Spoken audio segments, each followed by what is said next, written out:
अस्सलाम वालेकुम। बोलो तलत हुसैन के साथ। हुकूमत ने फैसला किया है कि इस्लामाबाद के अंदर जो भी दाखिल होगा उससे सख्ती से निपटा जाएगा, फ़ौज की डिप्लॉयमेंट भी की जा सकती है। इमरान खान सवाल पूछ रहे हैं कि राना सनाउल्लाह कैसे रोकेगा।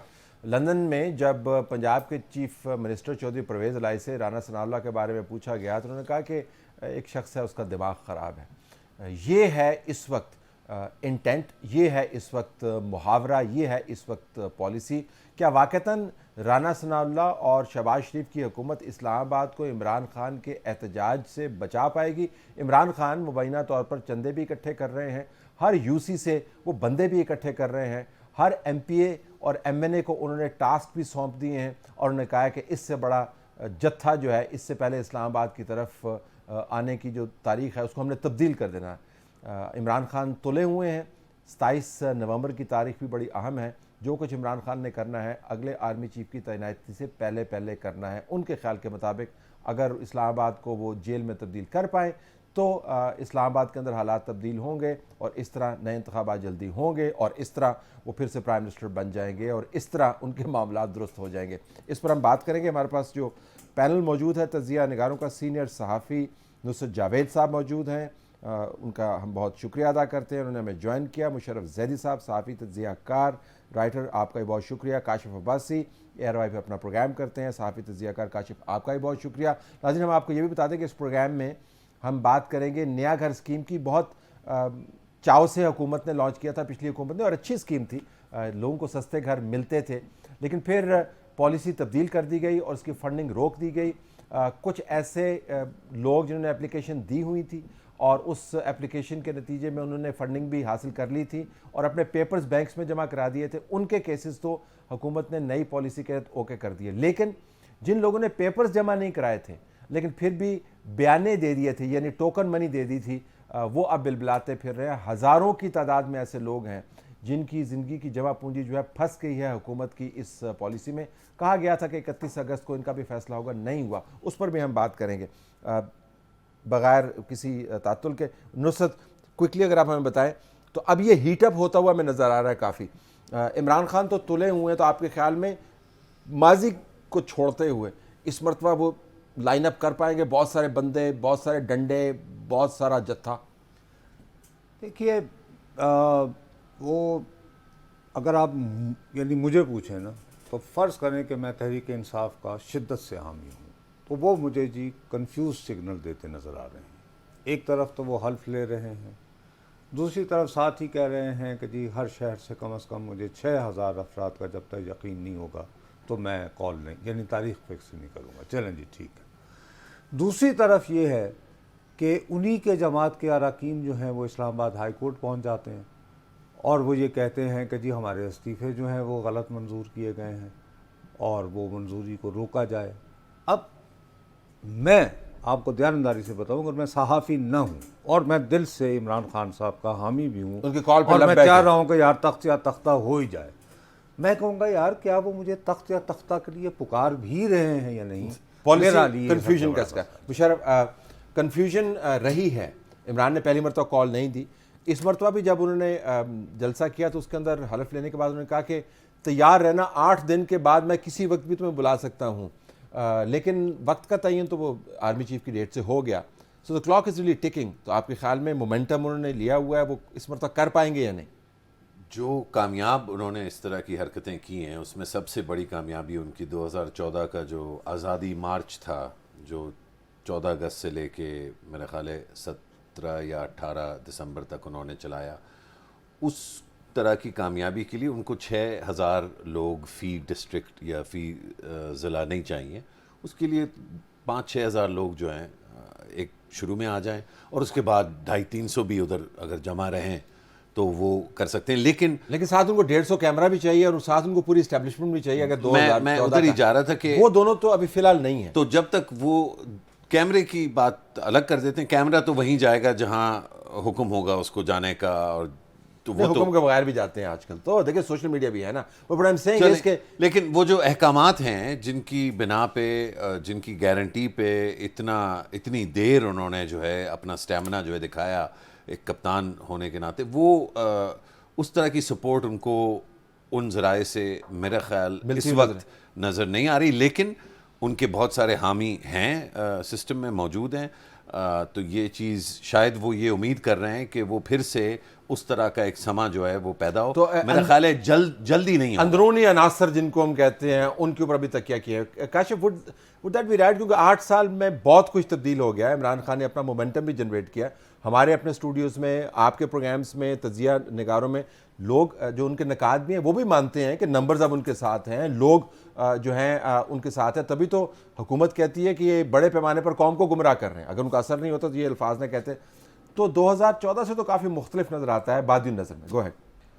जी, मैं मुशर्रफ से तो बिल्कुल ही डिसएग्री करता हूँ। आई डोंट थिंक नंबर्स तो मैटर करते हैं जब भी कोई बाहर निकलता है। जब नंबर्स नहीं होते आप उनको सीरियस नहीं लेते हैं। ठीक। ये कहना कि जी कैमरा किसको कहाँ कहाँ भेजा जाएगा, I think it becomes irrelevant once अब social Once you have media the numbers. Numbers आ गए। ये सोशल मीडिया नंबर्स हैं, एक्चुअल नंबर्स। एक्चुअल नंबर्स, और वो सोशल मीडिया भी एक्चुअल नंबर्स ही दिखा सकता है ना सर। अगर नहीं आएगा तो आपको भी पता लग जाएगा, इस लोगों को पता लग जाएगा। नहीं, I don't think he wants to come to Islamabad. अच्छा, मेरा अपना ख्याल है वो ये जो देखें कब से ये कह रहे हैं मैं कॉल दूंगा।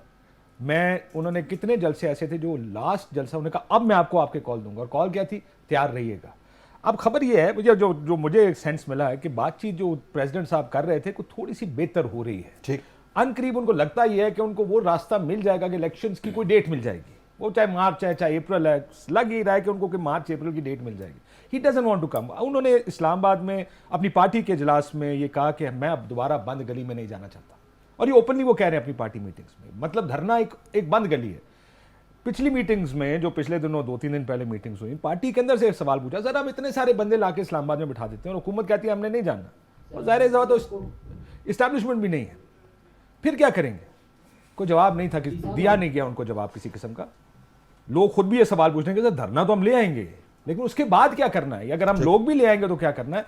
आई थिंक ये प्रेशर टैक्टिक्स है, ऑप्टिक्स की वजह से, because he doesn't want to lose the war of optics. Basically game of bluff चल रही है जी। मैं सर आखिरी चीज कहता हूं, ये जो जा रहे हैं ना रोज अब हलफ हो रहे हैं, मेरा ख्याल है he wants to stay in that media के स्क्रीन के ऊपर एवरी डे, और वो कोई ना कोई इवेंट बना वो वक्त नहीं आया। मेरा ख्याल है अब भी तरीके इंसाफ ने फैसला नहीं किया है, वो जगह नहीं आए जहां पे वो कहें अब तो जलसा होगा, ये धरने के लिए हम निकलेंगे। Very interesting perspective. आज तक मैंने कम से कम ये बात नहीं, इस्लामाबाद तो नजर में नहीं है, बार्गेनिंग है नजर में। मैं आपसे यही अर्ज कर रहा था ना जी कि मैंने तो आपका जो पहला आपने सवाल किया था, मैंने कहा मैं उसका आपको एक सहाफ़ी के तौर पर तो जवाब नहीं देना चाह रहा।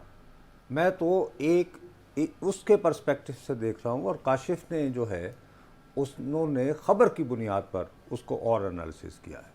मैं काशिफ की इस बात से इत्तेफाक करता हूँ। अब मैं यानी जर्नलिस्ट का हेड पहन के कह रहा हूँ, आप ये देखें कि 3 या 4 दिनों से वो खुद नहीं, लेकिन उनके जो तर्जुमान हैं वो बार बार ये तासुर दे रहे हैं, 2-3 बातें दोहराए चले जा रहे हैं। एक तो ये कि बातचीत अब भी जारी है, और ये कि अगर बातचीत जारी है तो इसका मतलब है कि कुछ उम्मीद भी है कि शायद हमारा काम भी हो जाए। तो इस वजह से एजेंडे पे होगा ना जिसके ऊपर बातचीत कर रहे हैं। अब सब ब्रेक डाउन भी हो सकती है। मैं आज तक की बात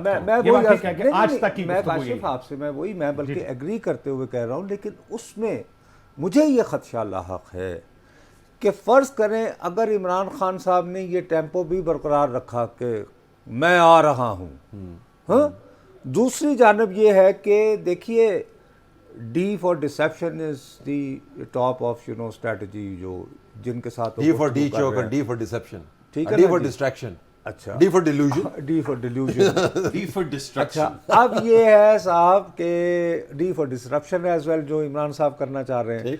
उसमें जी सबसे बड़ी बात ये है कि ये भी हो सकता है कि अगर इन्हें वो इंगेज रखें मुस्तकिल बुनियादों पे, और दरीसना कल जो खबर चली है उस खबर के बाद एक स्टेप फॉरवर्ड हो जाए और सक्सेसर को नॉमिनेट भी हो जाए बाकायदा, तो उसके बाद आप क्या लेने आ रहे हैं भाई? आप आ रहे हैं शहबाज शरीफ का इस्तीफ़ा लेने।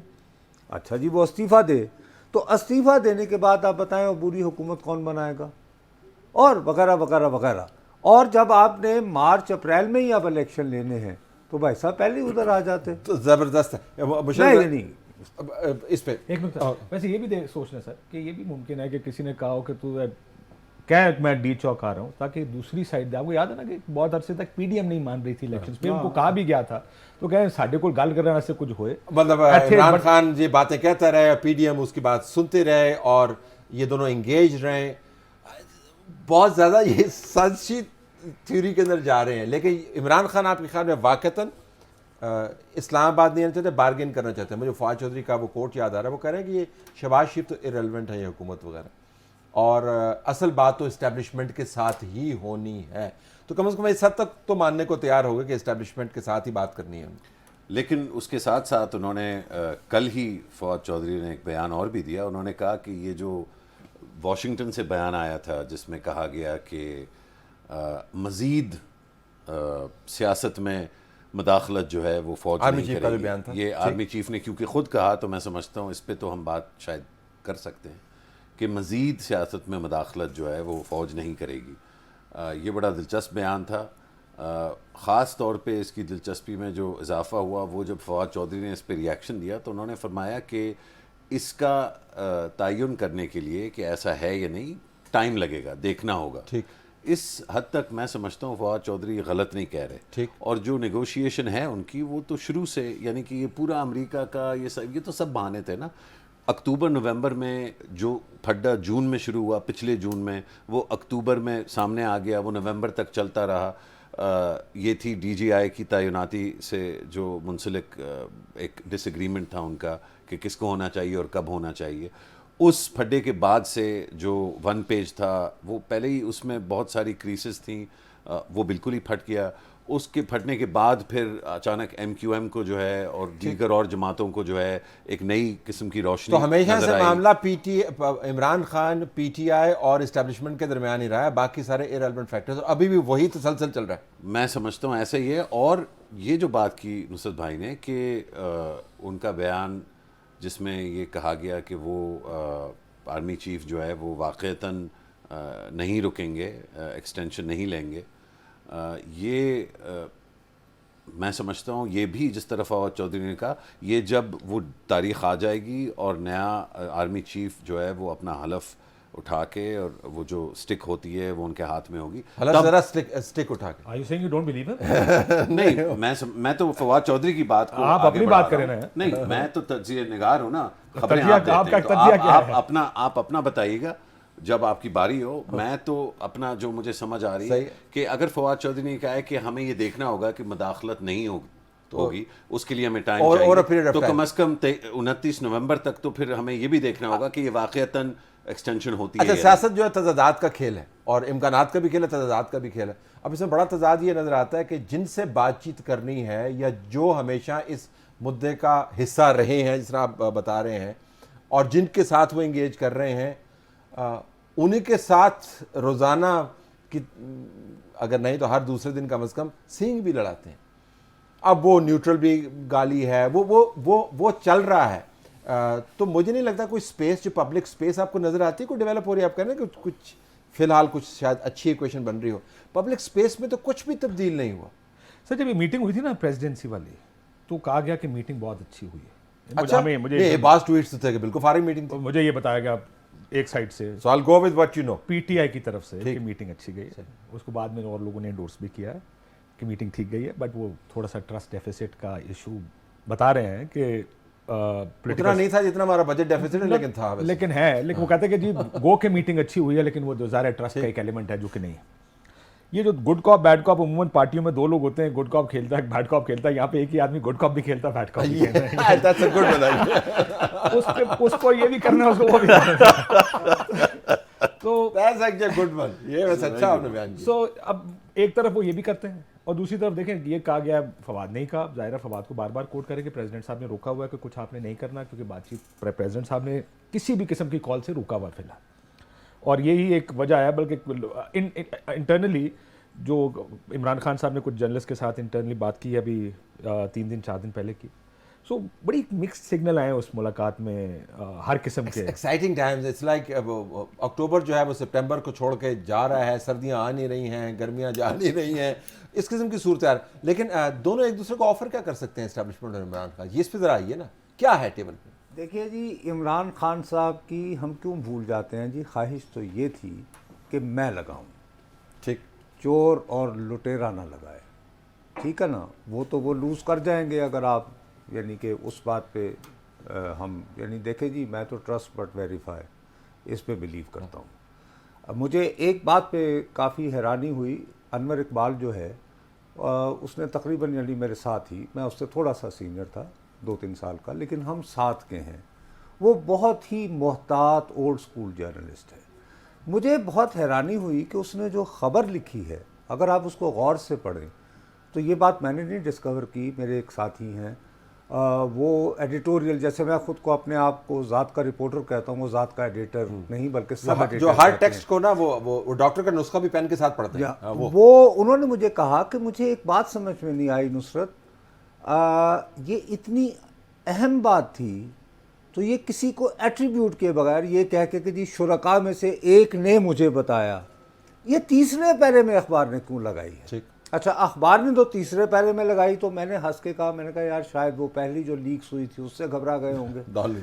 लेकिन वो जिस मुनज़्ज़म अंदाज में एकदम से टेलीविज़न पर एक ब्रेकिंग न्यूज़ की सूरत जो है ना सामने आई ना, तो उसने सच्ची बात है जी कि मुझे उसमें से कुछ मैनेजमेंट स्पेल करने को मजबूर किया। तो मैनेज हो गया, मतलब पैगाम क्या दे रहे हैं जिन्होंने मैनेज किया? पैगाम क्या दे रहे हैं? क्या जी ये सही है, सही से बात आगे चल रही है, He's retired. क्योंकि ये जो मुलाकात है उसके शुरका के बारे में भी लोग जो हैं वो अभी तक नहीं, इस मुलाकात ये बेसिकली वहाँ के थिंक टैंक्स के चंद नुमाइंदों से हुई थी, जिनमें से 2-3 शुरका के नाम भी मुझे लेकिन बड़ा मोटा मैसेज क्या है इस तमाम क्राफ्टिंग का, मैनेजमेंट का, खबर लगवाने का? बड़ा ये कि I am not interested to stay on. ठीक।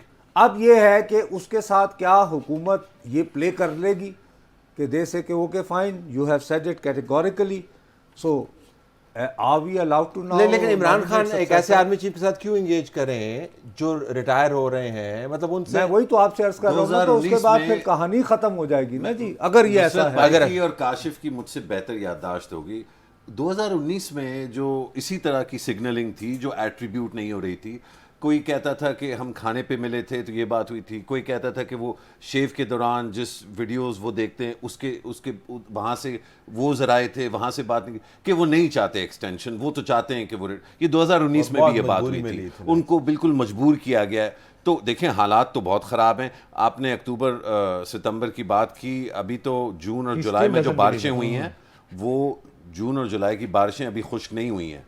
तो जो पाकिस्तान के क्राइसिस हैं, एक तो आपके मईशत का है, एक सियासी बुरहान है, एक ये जो माहौलियाती बहरान है, बहरान है।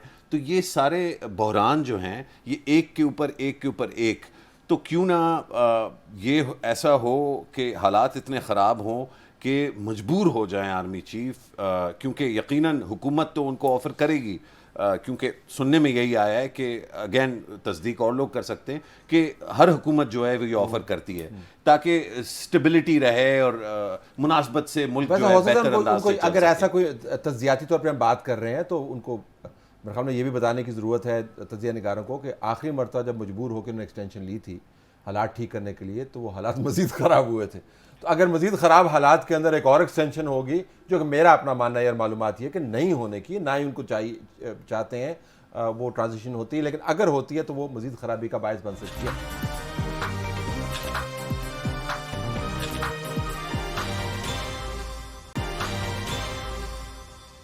इमरान खान को मौजूदा आर्मी चीफ बातचीत में क्या ऑफर कर सकते हैं? बुनियादी सवाल तो ये है ना, इसके ऊपर बार्गेनिंग किस पे होगी बैठ के टेबल पे? What do you think? That is the question. मेरा ख्याल है कि ना आर्मी चीफ और ना शहबाज शरीफ हुकूमत, ये जो PDM हुकूमत है, वो कुछ भी ऑफर कर सकती है, क्योंकि जो चीज़ उनको चाहिए वो उनको दे नहीं सकती। Go ahead. Bare minimum, irreducible minimum जिसको कहते हैं, वो क्या है इमरान खान का? एक तो इसको बिल्कुल यकीन नहीं आ रहा जो लंदन में अमेरिका में चीफ ने कहा है। अच्छा, वो कहते हैं मैं जा रहा हूँ, दूसरी दफा इसने कहा कि नहीं, वो तज्जियाती तौर पे तो ठीक है ना, मैं यकीन नहीं कर। नहीं, रिकॉर्ड जब ऐसा हो ना तो फिर इस तरह होता है पाकिस्तान में बड़ी आपको यकीन है? उन्होंने कह दिया, मुझे पूरा यकीन है। आजकल को बहुत जल्दी मैं जो तो आजकल हर चीज आजकल को बहुत जल्दी आज कहते हैं जो वो कहते हैं मान लेते हैं, आजकल बहुत जल्दी यकीन कर लेते हैं। Go ahead. नहीं, ये बहुत अच्छी बात है सर। देखिए एक चीज मैं जो नुसरत साहब ने कही ना, नुसरत भाई, मेरा अपना ख्याल ये, वो आप जो कहते हैं ना अपना आर्मी चीफ लगाना चाहते हैं, वो 1-2 लोगों को आर्मी चीफ नहीं बनने देना चाहते, जिसकी वजह से ये सारी बयानबाजी हुई। आपने वो इंटरनली मीटिंग्स में कह भी रहे हैं अब नाम तो वो जी, नाम जी, आने मैं- शुरू हो गए आहिस्ता आहिस्ता के Everybody knows. क्या क्या कौन नहीं लगना चाहिए, इसमें एक which is bad for them. इसमें अच्छा, दिलचस्प चीज, एक जमाना था कि सिर्फ जो सर्विंग आर्मी चीफ थे उनका नाम लेना जो है वो हमारे होंठों के लिए वो बर्दाश्त नहीं कर सकते थे, लेकिन अब माशाल्लाह जो आने वाले कैंडिडेट्स हैं उनका नाम लेते हुए भी हम मरियम नवाज ने अपनी प्रेस माशाल्लाह। कॉन्फ्रेंस में एक लेफ्टिनेंट जनरल की बड़ी तारीफ की, उन्होंने ये किया तो उन्होंने वो किया। सो अब ये जनरल फैज के बारे में क्या कुछ नहीं कहा। सो अब ये गेम तो शुरू फैज हो का गई नाम लिया। जी, वो इस्लामाबाद हाईकोर्ट के बगैर हाँ, वहाँ भी लाया। मैंने कहा उस प्रेस कॉन्फ्रेंस में ना बात है। मल्टीपल टाइम्स कह चुकी ना कि ये उसके बाद वो अब वो इलाकाई खबरें देती हैं, बहावलपुर, साउथ पंजाब, उस तरफ जाती हैं। Go ahead. बार्गेन क्या कर सकते हैं? मुझे ये लगता है कि देखें, अब अगर खुल के बात करें तो खुल के ही बात करें ना, बिल्कुल करें। हमारे मुल्क में ये देखिए, एक सेंस तो सारों को है कि जब फौज की कमांड बदलती है तो सिस्टम रीसेट होता है, ठीक और बहुत से बैगेजेस आने वाले नहीं उठाना चाहते। ठीक। तो तारीख यही। ये मुमकिन है कि ये अब हम अगर मान लें तो बेहतर होगा कि ये जो हुकूमत आई है इसको भी बनाने में बड़ा किरदार रहा है एस्टैब्लिशमेंट। ठीक। सो ये है कि एक ऐसा ट्रांसफर हो जिसमें अगर मार्च अप्रैल की डेट ना 4 महीने उनके कट जाएं, इनके 4 महीने बढ़ जाएं। हुकूमत, ये इमरान खान साहब तो अक्टूबर नवंबर के इलेक्शंस मांग रहे थे ना कि खत्म करें हुकूमत को, फौरी इलेक्शंस कराएं। वो ठीक है जी, दिसंबर जनवरी में इलेक्शन हुकूमत चली जाए, अप्रैल में इलेक्शन हो जाए। उनको कहें जी आपने जुलाई अगस्त में खत्म करनी थी या पहले बाद में खत्म करनी थी। This is something that they can possibly agree लेकिन ऑन, बुनियादी रीजनिंग मेक सेंस, एक एग्रीमेंट के साथ। लेकिन बुनियादी इस रीजनिंग में सुकम ये है काशिफ कि आपने खुद ही कहा कि जो आने वाला चीफ है वो जाने वाले चीफ के कमिटमेंट्स को, ऐसी कमिटमेंट्स को जो सियासी तौर पर भारी सर, भी लेकिन हो, पॉलिटिकल ये भी पार्टी बड़ा- ये सर भी अगर बड़ा- एक ये सेकंड, भी बड़ा अगर खतरनाक नवंबर बयान से है। पहले, अगर नवंबर से पहले दोनों पॉलिटिकल पार्टीज बैठ के आपस में तारीख डिसाइड कर लें कि जनवरी में हुकूमत चली जाएगी, और वो उसको ज़ाहिर है वजह को तो बनाएंगे, और वजह ये बना सकते हैं कि जी हमने कोई रिफॉर्म्स करनी है, कोई काशिफ उसका चीज़ें- जामन होगा ना कोई। जब जामन ही तब्दील हो गया और अगले जामन ने अपनी पॉलिसी बनानी है तो फिर कौन सी कमिटमेंट। लेकिन वो इसमें एक but सवाल political जरूर commitments उठता होंगे ना है आपस में। तलत, जो आप सवाल उठा रहे हैं उसमें उससे बड़ा सवाल उठता है, या तो ये एक बहुत पुख्ता और मुनज़्ज़म इदारा है और इदारे फैसले करता है, ठीक। या इनफरादी तौर पे शख्सियात शख्सियात जो है वो फैसले करती हैं।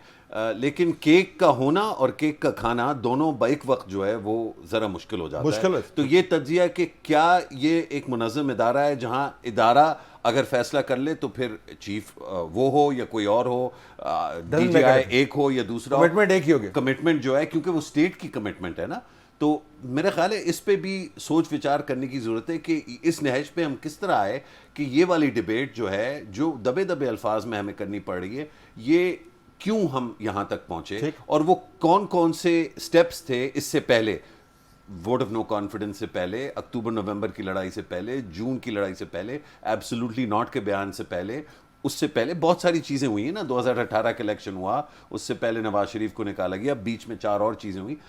कहीं ना कहीं जाके हमें थ्रेड को इसके बारे में देखना होगा कि आने वाले चीफ की जो कहानी है, 2016 से नहीं भाई, फिर बहुत पुराना जाना पड़ेगा। जितना भी पीछे जाना हो, लेकिन सवाल जो असल बनता है वो ये कि नए चीफ जब आते हैं तो क्या उनके ऊपर भी वही ट्रेजेडी जो है वो बर्पा होगी जो इस वाले चीफ के ऊपर जो है बर्पा हुई, कि उनको मजबूरी में एक्सटेंशन लेनी पड़ी, उनके नाम लेके लोगों ने उनकी टफ सिचुएशन हो गई है नए चीफ के लिए। मुझसे यू अंडरस्टैंड, अमूमन जिस तरह आप सही कहा कि रीसेट जब होता है तो वो पुराने चीफ के जो हैंगओवर है मौजूद होते हैं, लेकिन नया चीफ उससे हमेशा कतरा के निकल जाता है।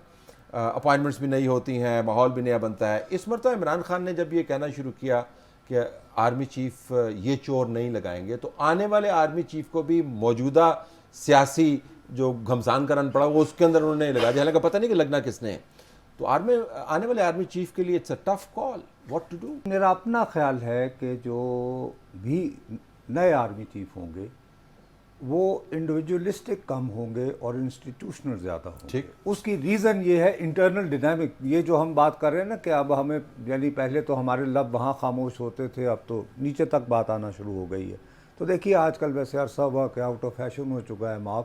कार्ल मार्क्स ने कहा था कि secrecy is the ईथॉस of bureaucracy. अब ब्यूरोक्रेसी को यहाँ बदल दें तो वो जो था कि यार हम लोगों के सामने नज़र ना आए। आई थिंक इंस्टीट्यूशन कलेक्टिवली इस वक्त उस माइंडसेट में है कि यार हम वापस जाएं। ये कुछ इस तरह का माहौल जैसा जनरल मुशर्रफ साहब के आखिरी दिनों में था, ये मुझे लग रहा है कि इंस्टीट्यूशनल थिंकिंग है। ये मेरा अंदाज़ा है जी, जरा क्योंकि जरा मुझे इसको रसाई एक और हासिल- जाविया भी लेते हैं और उसको वाइंड अप करते हैं।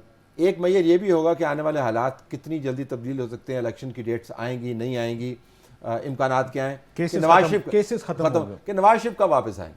अगर नवाज शरीफ जल्दी वापस आएंगे तो ख्याल ये किया जा रहा है कि उन्होंने अपने आप को सियासी तौर पर कैश करवाना। तो अगर इलेक्शन जो है अगले साल है तो अभी उनके आने की कोई तुक बनती नहीं है। तो मेरे ख्याल में एक ये भी पैमाना हो सकता है सर, परखने के लिए। सीधी सी बात है जी, मुख्तसर सा जी जट की बात करें, अगर इमरान खान साहब के मुज़ाकरात कामयाब हो गए तो नवाज शरीफ साहब ही नहीं, मेरा ख्याल है मरियम बीबी भी वापस नहीं आएंगी। ठीक, बस मैं इसके अलावा मैं कुछ नहीं हाँ, कहूँगा। लेकिन वो अगर मुज़ाकर- इमरान खान साहब ने जो सोच के मुज़ाकरात कर रहे हैं, अगर उन्होंने वो हासिल कर लिया तो मेरा ख्याल है वालिद ही नहीं बल्कि बेटी भी तशरीफ नहीं तो लाएगी। फिर तो ये इशारा तो 2014 की आज़ादी मार्च की तरफ ही तरफ हुआ जा कि रहा है। उसी तरफ हाँ, उसी बट तरह आई की जैसे कि थोड़ा सा इसको इस तरह देख लें कि शायद जो अग्रीमेंट हो, जब हम अब मफरूज़े की बुनियाद पे बात कर रहे हैं, उसमें एक तो केसेस खत्म होंगे, लेवल प्लेइंग फील्ड के, जिसमें मुस्लिम लीग नून आके अपनी पॉलिटिक्स करेगी, इलेक्शन के अंदर मियाँ साहब विल लीड PMLN इलेक्शन के अंदर, उधर दूसरे जो जित जाए। ये भी तो मुमकिन है कि केसेस, क्योंकि सबसे बड़ा मसला तो केसेस का था कि आप हमारे खिलाफ कन्विक्शंस हैं, वो क्या होगा, और जिस तेजी से केसेस बढ़ रहे हैं, बात क्या, और अगले महीने मियाँ साहब वापस आ जाएंगे। मे बी उनको भी ये इंडिकेशंस दी जा रही हैं कि जनाब ये होगा। ये सारा कुछ वैसे ही नहीं हो रहा है। ये तमाम के तमाम एलिमेंट्स हैं जो आपको तज्जियाती तौर पर नजर आ रहे हैं। अब देखिए सर, वो बीच के जो रास्ते के लिए। नाअहली का केस चल रहा है, रोजाना की बुनियाद पे चल रहा है। अब वो ज़ाहिर नाअहली कहीं ना कहीं खत्म हो, अब ये फैसला तो होना है कहीं ना कहीं जाके। वो ड्रकोनियन लॉ है, वो ड्रकोनियन लॉ लिखा किसने था वो फैसला वो एक अलग बहस है। ये तो ये अगर हम काले चिट्टे का फैसला कर रहे हैं कि कौन सा कानून काला कब होता है चिट्टा कब होता है, तो ये हमारे लिए तज्जियाती तौर पर आसानी होती है। बड़ा मकसद पाकिस्तान में कहाँ चिट्टा है, बाकी सब खैर। तो आप देख रहे हैं कि मामलात उस तरफ जा रहे हैं। So this could be that part of larger package के जो जाओ और फिर इलेक्शन। हाँ, बस मैं लेके आप तीनों को शुक्रिया अदा करते हुए यही सबमिशन के साथ कि प्लीज़ ये काला चिट्टा कानून जो है ये ज़रा तय कर लें, क्योंकि हम बड़े कंफ्यूज हैं कि कमीलियन में और कानून में फ़र्क होना चाहिए। ये नहीं हो सकता कि 2018 में कानून चिट्टा था और अब वो आगे काला हो गया है और उसके बाद पीला भी हो सकता है, नीला भी हो सकता है। आगाज़ हमने किया था बातचीत का इस मफरूज़े पर कि इस्लामाबाद के अंदर इमरान खान जत्थे लेके आएंगे। इख्तिताम हम कर रहे हैं इस इम्कान पर कि नौबत वहाँ पर नहीं पहुँचेगी और दरमियाना रास्ता निकलेगा। उसके खदोखाल होंगे, ये आने वाला वक्त बताएगा। प्रोग्राम हमारा जारी है।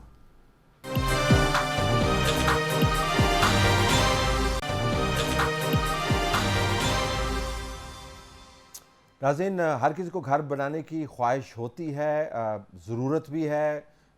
घर बनाने के लिए कर्ज़े की जो स्कीम शुरू की गई उसके अंदर तात्तुल आया।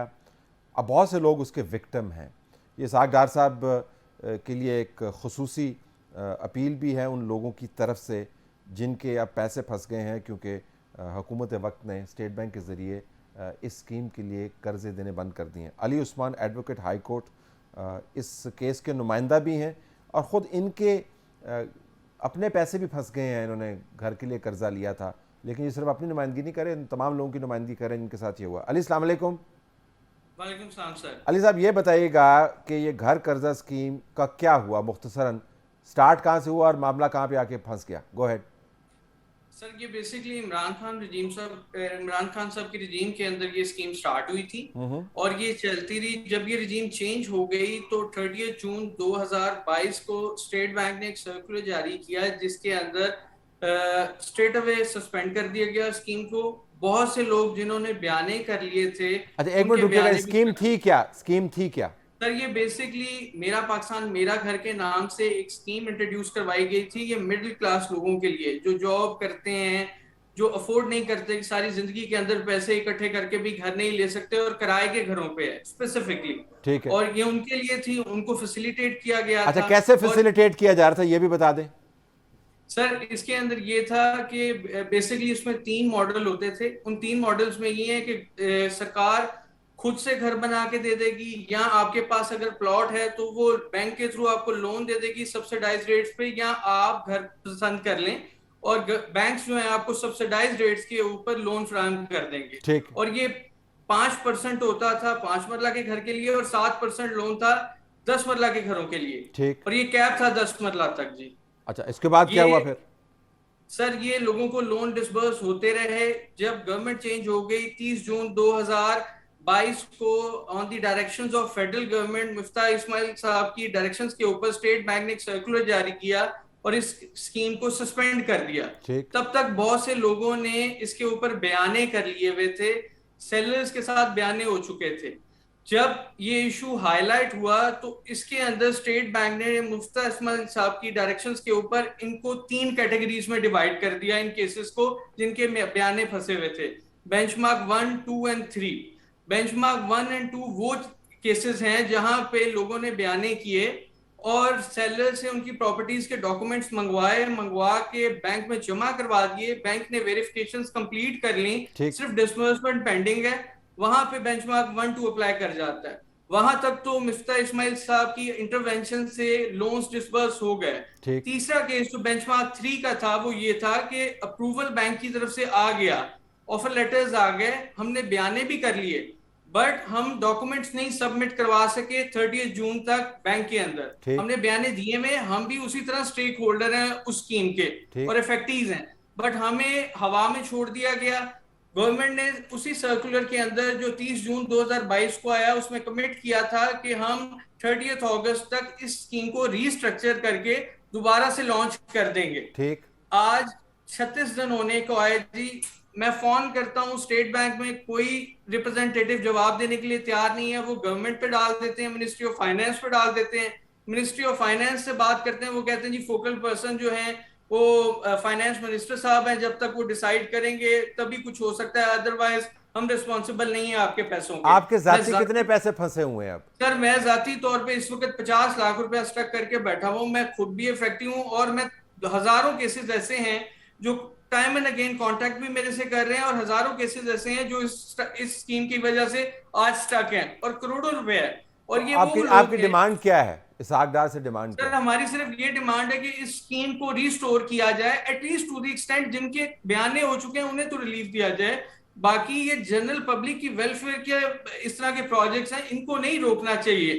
सियासत बालातर होके जनरल पब्लिक की ये जो अपलिफ्ट कर रहे हैं आप, उनको अपलिफ्ट कर रहे हैं, इस तरह के प्रोजेक्ट्स को बंद बिल्कुल नहीं होना चाहिए। I have to leave it there. Ali Usman, आपका बहुत शुक्रिया, आपने हमें ज्वाइन किया। आई एम श्योर इसहाक डार साहब इस प्रोग्राम को देखेंगे और इसके ऊपर अपनी पॉलिसी का इजरा करेंगे। इस स्कीम को बंद करने की बुनियादी वजह ये थी कि मुआशी हालात इस किस्म के थे, उसके अंदर ये जारी नहीं रखी जा सकती थी, और हमारा IMF के साथ मुआहदा इस किस्म की स्कीम्स के लिए कोई बहुत ज़्यादा दोस्ताना रवैया नहीं रखता था। बहरहाल लोगों के पैसे फंसे हुए हैं और ये लोअर मिडिल क्लास लोग हैं, इनको सहूलत फराहम करनी चाहिए, मसला हल होना चाहिए। हमारी तरफ से यही कुछ इजाज़त चाहते हैं। अल्लाह हाफ़िज़।